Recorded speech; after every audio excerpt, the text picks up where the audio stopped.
예, 8월 31일 일요일입니다. 자, 주말 동공부 두 번째 시간인데요. 오늘 또 제가 꼭 말씀드릴 부분이 생겨서 방송을 켰습니다. 자, 제목은 수년 키울 주식이라 했는데 재미없는 건 아닐 거예요. 자, 제가 종목 하나를 찍어서 말씀드릴 겁니다. 제가 절대 어그로랑 마케팅은 안 끄는 건 아시겠지만, 자, 지난주에 제가 정말 오래된 제 막역한 친구가 있습니다. 한 35년 된 친구인데, 이 친구는 부럽게도 잘 은퇴를 했어요. 올해 초에 상장사 임원을 하다가 은퇴하고 돈도 좀 많이 모아놔서 그 현실적인 고민을 한 거죠. 한 30년 살아야 되는데 어떻게 재테크를 하면 되냐. 근데 그 친구랑 통화도 하고 제가 고민을 이래저래 해보다가 이 종목이 딱 좋을 것 같아.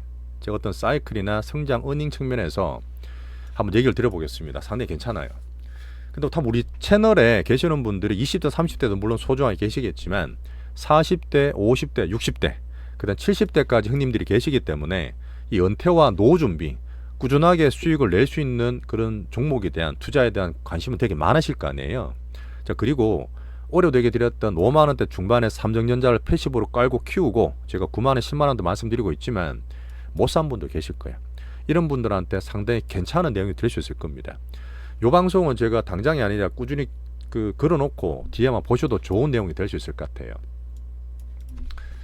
자, 제가 어제 방송도 얘기 드렸는데 9월 달에 어떤 종목장의 흐름을 봐야 되겠지만 우리나라 정시가 분명히 바뀌어요. 2014년, 15년도 말씀드렸잖아. 그 빚내서 부동산 하라 했을 때가 그 타이밍 때 정부 정책과 함께 돈이 들어왔을 때 오늘 그 얘기도 드릴 건데 우리나라 정시가 왜 힘들었죠? 25년 말씀드렸던 이 사이클이 너무 왔다 갔다 심한 거예요. 뭐 핑계를 어떻게 되든 간에 이 롤코를 못 이기셔서 결국은 더 좋은 미국으로 많이 떠나셨는데 오늘 종목은 미국장보다 미국 주식보다 더 좋을 수도 있습니다. 자, 그게 또 우리나라 특징인 수급과 모멘텀이 되게 중요하니까 이런 얘기까지 좀 재밌게 드려볼게요. 자, 그 다음에 그냥 끝나는 게 아니라 미래 성장에 대한 흐름과 특히 로봇, 배당 수익이 상당히 좋기 때문에 수익성 플러스 안정성까지 저는 겸비했다 말씀을 좀 드리겠습니다. 자, 동부 시간에 괜찮겠죠? 예, 좋아요, 구독 한번 꼭 좀 눌러주시면서 말씀드려볼게요. 오픈돼 있네 벌써. 자, 삼성전자가 없어서 아쉬운 분들, 앞으로 정말 사놓고 묻어둘 게 뭐 없냐, 패시브로 깔아둘 만한 은퇴나 어떤 그런 준비 하시는 분들은 좋을 겁니다. 자, 종목은 현대차 EUV. 저는 현대차 EUV를 추천드려요. 현대차 EUV 우선주인데 그 유동성이 제일 좋아요. 자, 우선주는 그냥 주주 총회 가서 의결권 없습니다. 하지만 똑같아요. 네, 똑같은데 현대차보다는 현대차 EUV가 훨씬 싸죠. 자, 제가 작년 1분기, 2분기 때인가 기아차나 하나금융지주를 말씀드린 적이 있습니다. 아마 우리 고객분 중에 갖고 있는 분 계실 건데 작년 초에 1분기, 2분기 때는 윤통이 정시부양책을 밸류업을 냈어요. 사실 윤통이 별로 낸 정책이 없는데 그때 처음으로 나와서 야, 자동차와 은행주가 좋겠다. 그때 이미 현기차는 배당을 되게 잘 주고 순용과 주주가치를 실행을 하고 있었습니다. 근데 보시면 하나금융, 기아차 다 배당 잘 받고 있죠. 한 5%, 6%씩 나오는데 하나금융은 또 올해 이번 정부에 또 수혜를 받아서 신고가 잘 나다 보니까 수익도 좋고 있죠. 혹시 갖고 있는 분들이 오늘 내용 보시면 애수도 될 수 있을 거예요. 새로 들어오신 분한테는 또 좋은 종목에 대한 대안도 될 수 있을 겁니다. 자, 우리나라 사이클 볼게요. 제가 항상 차트를 보면 이 사이클이 나온다 얘기 드리는데, 자, 요거는 현대차입니다. 현대차 주가가 1980년도 자, 포니 우리 아버지도 포니 몰고 다니셨는데 포니 나와서 이렇게 살아가면서 출렁출렁 거렸던 아주 낮았던 우리나라 저퀄의 그런 자동차 시대였고 실제로 머리에 들기 시작한 게 이때입니다. 2000년 초반 중반 때예요. 이때는 자동차가 좋았기보다는 우리나라 전체적으로 장이 좋았어요. 우리나라가 이제 이머징 중국과 함께 주무장대 철강 조선 화학이 제일 많이 날아갔던 주도 종목이었고 우리나라 전체로 큰 대형주가 올랐던 시기였습니다. 현대차가 그때 만원짜리가 그때도 10배 올랐네요. 어쨌든 그러고 나서 떨어졌죠. 이 사이클 향상이 있으니까 떨어졌는데 2008년에 서프라임 다 떨어지고 그 다음에 이때 가장 중요합니다. 이때 주도주가 돼요. 전차군단 70주 기억나시죠? 70주 기아차도 포함되어 있었는데 2009년에 QE1, 2, 3 쓰면서 2011년 상반기 내내 2년 반 동안 10배 올라가요.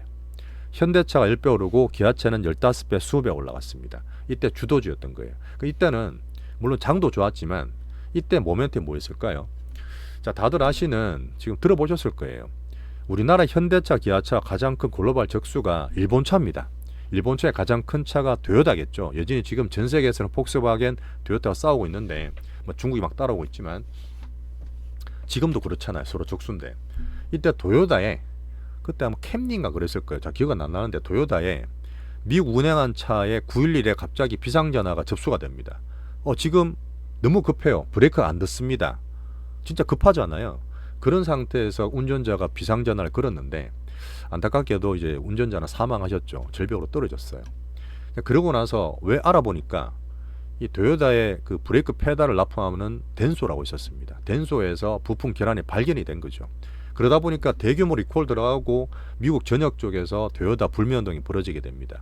한창 그때 이제 열심히 미국 가서 영업을 하고 있었던 현대차, 기아차가 수혜를 보게 된 거죠. 우리나라 특징, 정시의 특징인 빅 모멘텀이 생깁니다.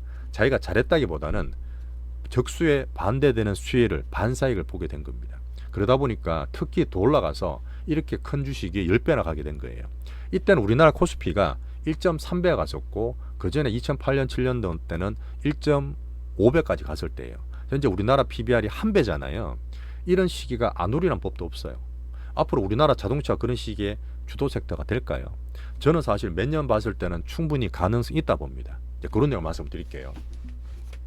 어쨌든 좋은 시기를 거쳤어.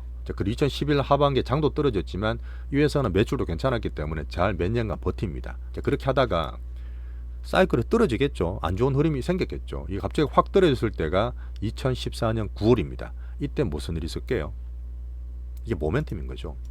2014년 9월에 큰 실수를 하게 됩니다. 갑자기 삼성동 땅을 10조 5천억을 주고 매입을 발표한 거죠. 그 당시만 하더라도 야 이제는 전기차에 미래 투자에 되는 거 아니야? 그 시절이었습니다.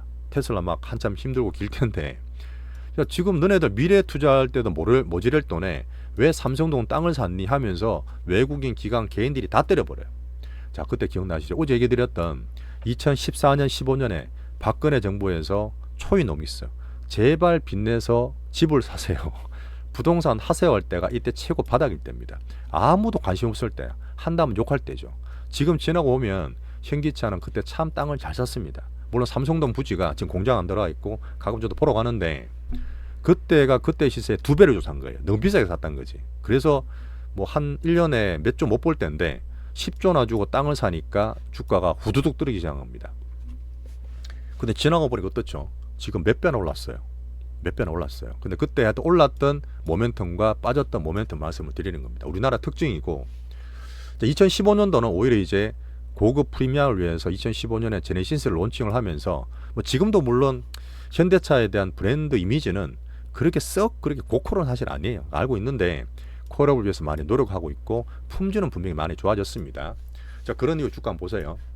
떨어지고 나서 계속 떨어지고 또 코로나가 아니라 트럼프 때 많이 고생을 하다가 더 떨어집니다.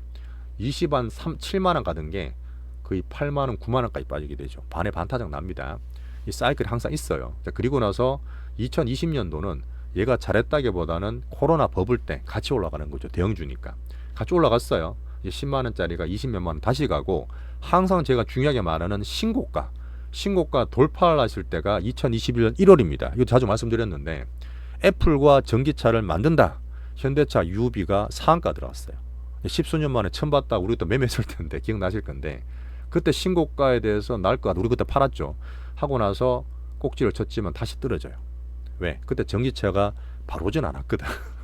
언제 왔죠? 또 전기차 모멘텀은 2023년에 오게 됩니다. 23년에 에코프로가 막 날아가고 우리나라 2차전지가 바이든 덕분에 미국 공장 세우고 그때 에코프로 10배 갈 때인데 그때 2차전지 전기차의 흐름 때문에 현대차가 많이 올라가죠. 자 그렇게 가다가 전기차는 다시 꺾였지만 작년 상반기 때 이렇게 신고가 나게 됩니다. 이때 우리가 기아차를 좀 산 거예요. 뭐 갖고 있는 분 계실 것 같은데 전 신고가 흐름을 보고 정부 정책의 밸류업 정책을 보고 기아차와 하나금융지주를 추천을 한번 드린 적이 있습니다. 물론 단기로 드린 건 아니고 중기 배당주로 말씀드렸어요. 기아차는 조금 덜 떨어졌고 하나금융은 물론 많이 올라가 있는데 그때 하신 분도 좀 같이 보세요. 자 방금 말했던 사이클 우리나라는 항상 그 뒤에 보시면 현대차 기아차가 매출이 떨어진 게 아니에요. 한 10년 15년 보시면 36조 매출이 지금 180조까지 늘었다고요. 영업이익 2조 3조짜리가 지금 10조까지 넘게 나오고 있다고요. 그런 가운데서도 박스만 계속 크게 나오는 게 우리나라 특징인 롤코, 수급과 모멘텀 특징입니다. 근데 이 박스가 앞으로 저는 조금 돌파가 되리라 보는 거죠. 길게 봤을 때. 현재 기아차를 보겠습니다. 현재는 물론 제가 말씀드렸던 우리가 투자할 만한 거 아니야. 우리가 말했던 스윙이나 탄력주 뭐 2배짜리 3배짜리 보는 건 아닌데 길게 보고 은퇴로 보고 몇 년 보시는 분한테는 상당히 좋은 시기라 저는 판단합니다. 왜? 노란 봉투법이 났어요. 갑자기 우리가 뭐 갖고 있는 로봇 테마에 대한 흐름도 사는 것처럼 이 정책에 특히 이제 우리 기업들은 로봇이 필수가 됐습니다. 우리나라는 어차피 노동 관련 이 경직도가 전 세계에서 거의 탑인 건 알고 계시잖아요. 어쩔 수 없는데 이 정인선 회장이 뚝심이 정말 대단해요. 이게 재계에서 인정한 부분이고 이분은 빅피처를 정말 그립니다. 이거는 재계에서 인정하는 부분인데 물론 왕 회장님의 뭐 기운도 많이 받으셨겠죠. 특히나 이제 전 세계에 있는 어떤 제조업이라든지 빅테크들이 이 로봇에 대해서 투자나 지분 안 가지고는 듣거든. 근데 그때 제일 잘 나오고 가장 컸던 게 미국의 보스턴 다이내믹스입니다. 이미 몇 년 전부터 지분 투자를 강하게 하고 있어요. 얼마 전에 1조짜리 유정에도 사재가에 들어서 정 회장이 참여를 한다 그러지 않습니까? 또 그다음에 얼마 전에 3만 대짜리 로봇 공장을 만든다고 미국 공장도 증설한다 그러지 않습니까? 지금 당장 제가 봤을 때는 로봇에 대한 흐름이 노란 봉투법 우리나라 것도 있지만 미국에서 고용이나 AI 생산성 보듯이 향후적으로 계속 로봇에 대한 모멘텀은 나올 거라 저는 보는 거예요. 물론 당장에 전기차 되게 중요합니다. 근데 트럼프 말씀드릴 때 올해 내년에는 이 파워풀 트럼프가 계속 전기차 그린 사람을 누른다 했어요. 그러다 보니까 저는 중국이 지금 1등이잖아요. 중국이 정말 가성비 시대에 맞게 싸게 만들어서 엄청난 치킨 게임으로 뿌리고 있기 때문에 걔들이 중국 공급 강행도 막아야 되고 우리나라 BYD 지금 시즌 100개가 막 늘린다 막 그러고 있는데 그런 흐름들이 보이고 있지 않습니까? 지금 당장은 전기차에서는 중국 1등인 거지 모멘텀 살진 않아요. 하지만 그 사이 힘들었을 때 하이브리드는 일본 도요타와 우리나라 현대차가 제일 잘합니다. 이걸로 매출을 꾸준히 늘리고 있어서 전기차 캐즘을 잘 막고 있어요. 그런 상태에서 이제는 저는 노란 봉투법과 보스턴 다이내믹스, 미국의 AI, 물리엔진 AI 로봇을 포함해서 이 흐름들이 로봇과 함께 나올 거라 저는 보는 거죠. 물론 내년, 내후년 계속 보는 겁니다. 저는 테슬라를 별로 좋게 말씀 안 드렸잖아요. 워낙 대중들이 많이 몰렸다는 얘기도 있지만 실제로 너무 비쌌고 CEO에 왔다 갔다 하는 CEO 리스크가 좀 있었고 그건 테슬라가 제가 볼 때는 스페이스X 화상 가는 게 중요한 게 아니라 이 옵티머스 기술력이 세계 최고입니다. 세계 최고예요. 그 분명히 중국과 대적할 수 있다 보는데 이 테슬라가 얼마 삼성전자 제외한 것도 있지만 일론 머스크가 정말 잘하는 게 마케팅을 정말 잘하잖아요. 사람들의 꿈을 키울 수 있는 주식에 대한 흐름을 상당히 잘 만들어주잖아요. 이 옵티머스는 꾸준히 저는 키울 거라 보는 거죠. 그래서 올해 내년 봤을 때 우리가 단기적으로 로봇 테마를 해서 수급 좀 먹는 것도 좋지만 이런 중장기적으로 로봇을 키우려고 그러면 우리나라 내에서는 현대차가 정말 좋다. 이렇게 보고 자 밸류를 봅니다. 어차피 성장을 키우려고 그러면 기본을 알아야 되는데 자 방금 뛰어나왔던 매출과 이익도 말씀드렸지만 여전히 10년간 박스였어도 매출 이익은 꾸준히 늘고 있는데 볼 게 뭐냐 항상 밸류 볼 때 중요한 거는 영업이익률입니다. 이 노조가 항상 중요했어요. 노조가 좀 중요해서 인건비 많이 들어갈 때는 이 영업이익률이 2%까지 떨어집니다. 그게 진짜 제조업 기준에 정말 그 바닥까지 떨어지거든요. 지금 서서히 올라오고 있어요. 올라오고 있고 그 조선업 대기드렸지만 흐름들이 영업이익률 OP 마진은 괜찮은 상태고 제가 말씀드리고 싶은 부분에서 정말 싼 거는 PBR이 제일 낮아. 그러니까 지금 안정성은 뭐냐면 너무 싸다는 거야. 여전히 0.49, 0.5배가 안 됩니다. 현대차, 기아차 비슷해요. 근데 현대차는 좋게 보는데 PR도 5배밖에 안 됩니다. 자 거기에서 1년 주당 배당 수익률이 얼마냐? 그 한 주당 12,000원을 줘요. 자 지금 가격이 20몇만 원인데 12,000원이면 배당 수익률이 5.4% 나옵니다. 그리고 참고로 볼 때 기아차는 잠깐 보여요. 기아차는 좀 더 높거든요. 기아차는 5.9% 나와요. 자 여기에서 방금 보셨다시피 이 밸류가 PER, PBR, OPM 어디 나무랄 데가 없어요. 안정성이라는 것은 더 떨어질 수 있는 그런 하락에 대한 위험성인데 밸류가 정말 싸고 앞으로 배당 수익률에 대해서 몇 년간 했던 주주 가치에서 우리나라 정책이 배당은 무조건 저는 계속 키운다 보거든요. 어쨌든 우리나라 정부가 주식을 하더라도 돈을 벌 수 있는 자산시장을 만든다는 얘기는 앞으로 배당은 계속 키울 수밖에 없다는 얘기입니다. 거기서 자체적으로 그렇지만 정책에 대한 수혜주도 받을 수가 있어요. 대신에 현대차는 분기 배당입니다. 이 좋은 거죠. 이건 매분기 줘요. 3개월 한 번씩 배당금이 딱딱 꼽히고 기아차는 연간 배당 1년에 한 번 꼽히는 거죠. 자, 방금 말했던 사이클과 이 밸류와 배당 수익률을 말씀드렸는데 결론적으로 저는 현대차 UB가 제일 좋다 봐요. 왜 그러냐면 우선주는 의의할 건 없습니다. 의의할 건 없는데 똑같아요. 배당은 똑같이 받습니다. 23만원짜리 현대차에서 12,000원 받는 거랑 현대차 UB는 17만원입니다. 17만원대에서 12,000원 받는 거는 당연히 차이 나죠. 현대차 UB가 지금 올해 기준으로 배당 수익률 기대가 7.2% 나와요. 제일 높습니다. 그런 면에서 제일 우선적으로 말씀드리고, 자, 방금 얘기드렸던 우리나라 주식의 사이클은 어떤 어닝이나 밸류보다 이 수급이나 모멘텀에 대해서 많이 좌우되는 게 사실입니다. 현재도 그랬고 앞으로도 그럴 거예요. 분명. 근데 정시가 업글이 되다 보니까 왔다 갔다 롤코라든지 그런 상방 흐름은 조금 더 묵직하게 더 갈 거라 저는 봐요. 그 다음에 제가 항상 얘기 드렸던 이 신고가, 현대차 기준 신고가가 27만원대인데 결국은 저는 내년 내후년 보면 돌파가 되리라 보는 거죠. 우리나라 정책 배당 성향을 얘기하면 할수록 훨씬 또 수혜를 볼 거고, 로봇에 대한 흐름 얘기할수록 글로벌적으로도 수위적으로 벗어나지 않습니다. 방금 말했던 10년 박스는 국장 롤코였다. 삼성동 땅 때문에 모든 떨어졌지만 결론은 지금 봤을 때 잘했는 투자다.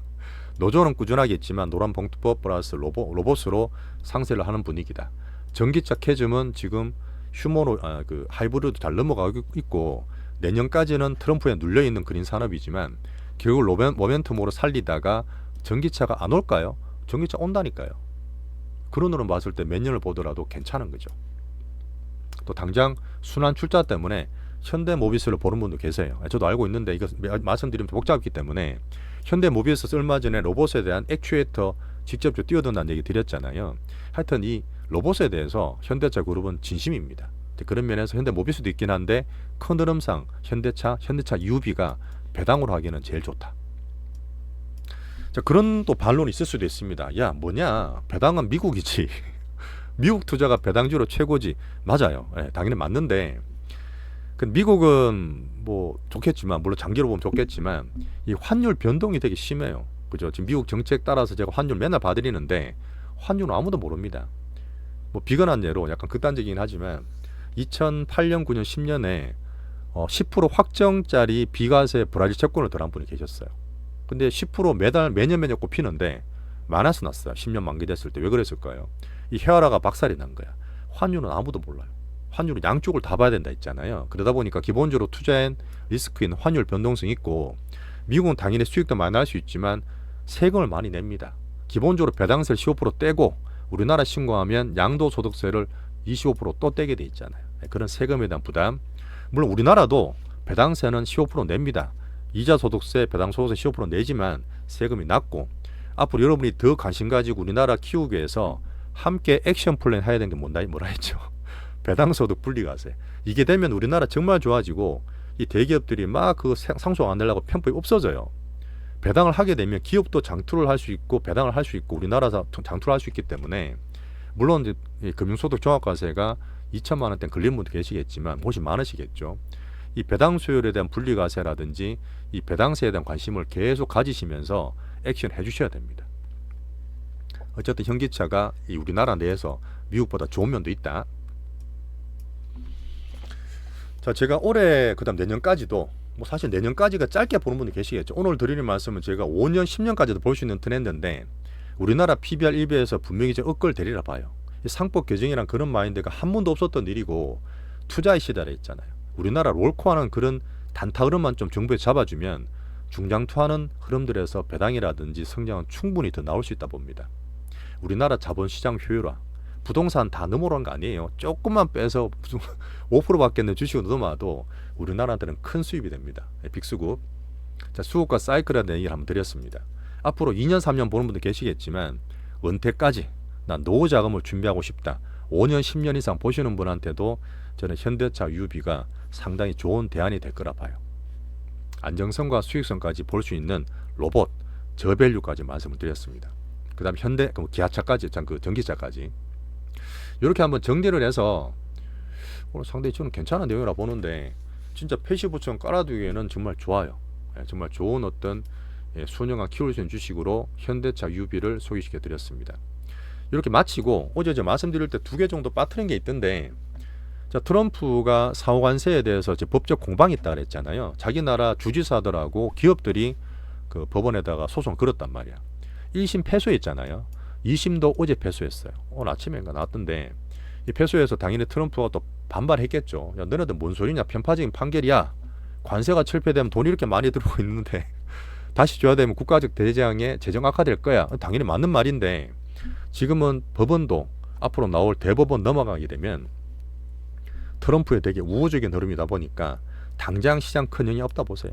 걱정하지 말고 내년 하반기 이후에 대법원 항고에 대한 결과가 나오겠지만, 그때는 또 트럼프 정치 중간 중간 선거에 포함되기 때문에 그때 볼 거지, 지금 당장 문제될 거 아니고, 베센트 얘기한 것처럼 관세 막 올려둔 거를 결국은 나중에 낮출 거예요. 낮추면 다른 나라한테 선심 베풀듯이 할 거고, 자기 나라도 정시 부양할 수 있으니까 그런 데는 보시면 됩니다. 당장 걱정하실 거 없고, 중국향 반도체 장비 수출 제한 얘기한 거 있잖아요. 이거는 제가 어제 얘기 드릴 때 미국 중국 간의 흐름과 엔비디아 얘기를 드렸는데, 상무장관 러트넥이 말한 거예요. 오늘 아침 보니까 바로 또 중국 상무부에서 격을 맞춰서 비판 엄청 강하게 하더라고. 야, 너네들 뭐한 짓이냐? 인텔이든 삼성전자, 하이닉스 우리나라 장비 그렇게 제한하면 안 돼. 뭐 당연히 이렇게 얘기하고 있는데, 이 트럼프와 시진핑은 큰 흐름 봤을 때 여전히 우호 관계는 유지될 거라 봐요.